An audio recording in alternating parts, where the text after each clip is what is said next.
I'm Sarah. And I'm Clay. This is Toby. And we live in a tiny home on a 10-acre property in the Lake Macquarie area. We've been doing so for about 8 months now, and previous to that we were in a normal conventional 4-bedroom house in Sydney.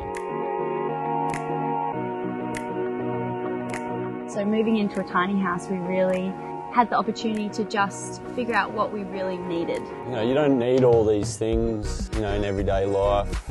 It's less complicated. So Every single millimetre, every single thing in that house is important. It has a place and use. Our tiny home's just over 20 square metres of floor space, so we had to be really clever in just that creative space. We really incorporated that into our design of the tiny.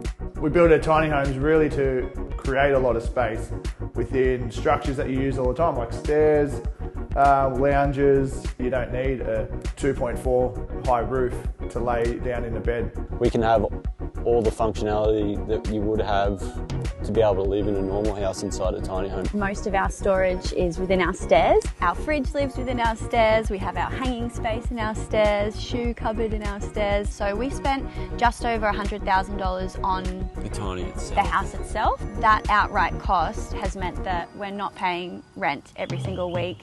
Our bills are so minimal, mostly because of the solar and the rainwater, but also the space itself is so much more efficient. Yeah, advice that I would give to people is to speak with their local council and find out what the regulations are. We're very fortunate that we have family with acreage, so we're parked out the back there, but if people don't have that, it can be really difficult.